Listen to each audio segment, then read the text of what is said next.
So many people I know are scared, but they are hiding and not speaking up. How can we dissent and challenge without endangering ourselves?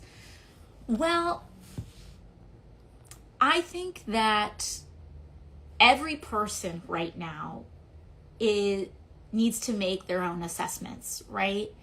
If you are an immigrant in this country and you are on a visa and your visa is very precarious, like, I understand, and Marco Rubio and the administration has been like, don't do this, don't do that. You are far more vulnerable than a U.S. citizen. And so, I think we can look around and look at the power that we have in a given moment.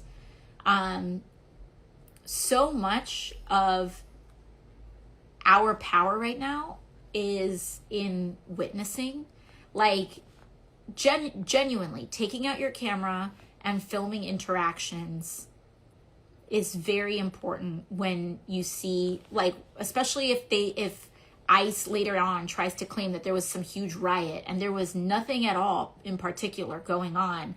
It's important to have evidence of that. But also, I know this may sound a little silly, but it is important. Like, humor is genuinely very important. These people want to seem all powerful. They want you afraid of them. They want you scared. And there is a lot to be afraid of. There is a lot at stake, and there is a lot of risk in this moment. But the last thing they want you to do is laugh at them.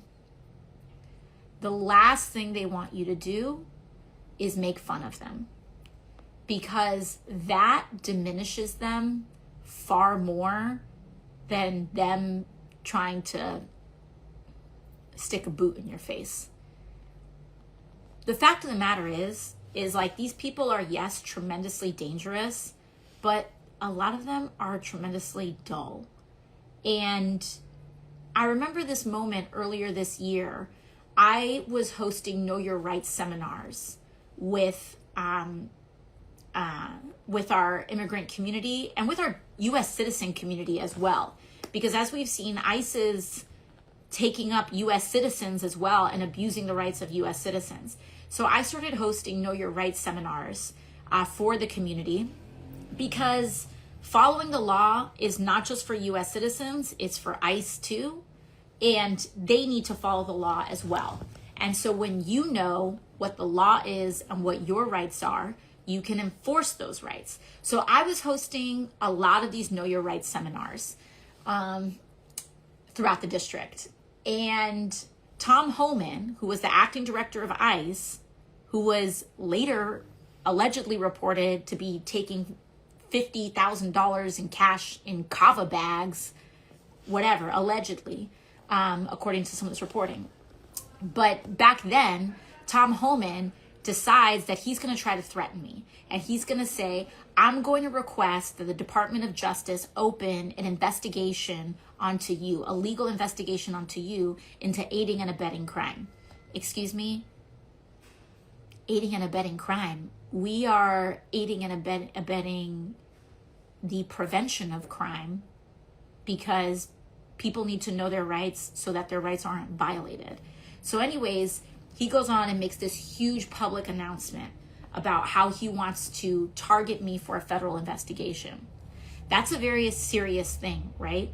This guy has a lot of power, right? He was the acting director of ICE.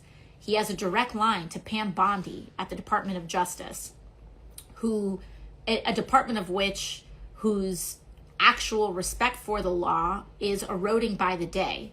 And it doesn't matter whether it's legal or not. It doesn't matter if it's right or not. They have the power, and they are positioned to abuse their power and to open such a thing on totally baseless grounds that even if it's false, they can try to do that, right? And so that's a scary thing. So I can respond to that by being scared and stopping my Know Your Rights seminars, right? Pulling back. But I didn't, because this guy is a joke.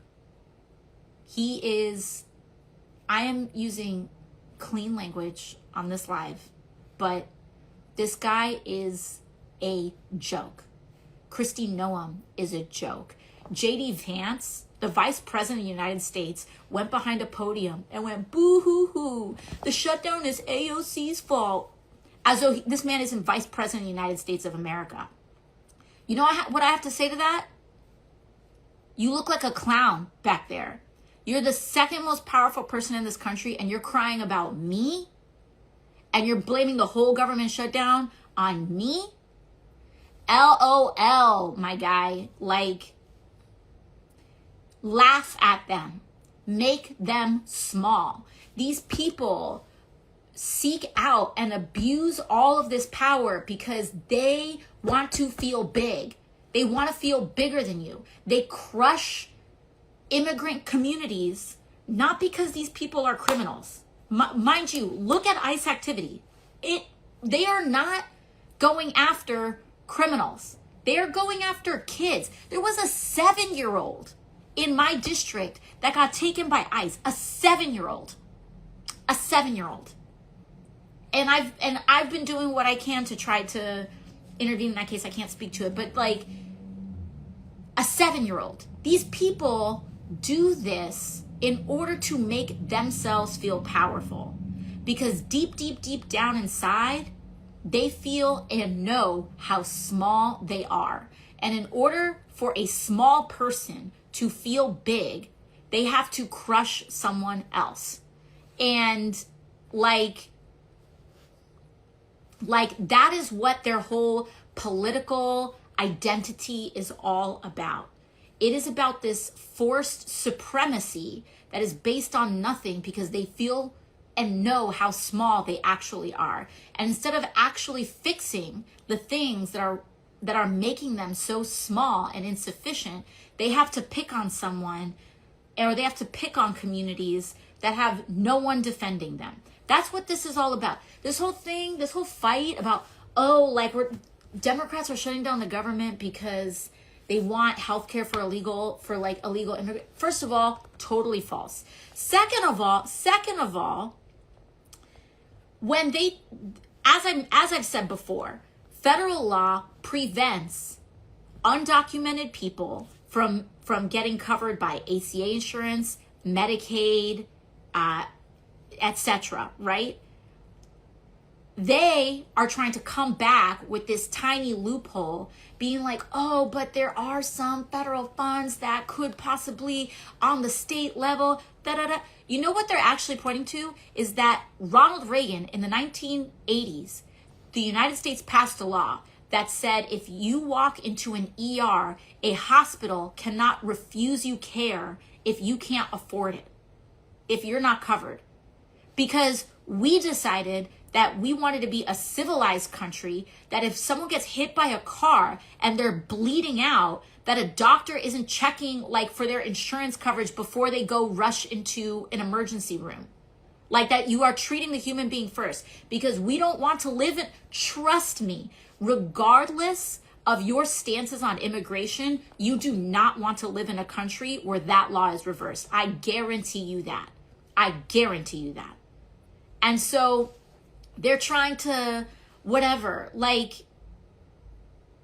the point is that they are scrapping and grasping at straws because they have nothing else. Laugh at them. Stephen Miller is a clown. I've never seen that guy in real life, but he looks like he's 4'10", and he looks like he is angry about the fact that he's 4'10", and he looks like he is so mad that he is 4'10", that he's taking that anger out at any other population possible. Laugh at them. Laugh at them. Yes, they are dangerous. Yes, we're here to be strong for one another. We need to expose the lies. We need to never let off the gas when it comes to protecting one another, exposing the lies, documenting things. We're seeing this too, right? And so I think it's very important to be able to hold multiple things at once. And we've seen this work in other cultures. We've seen this work in other countries.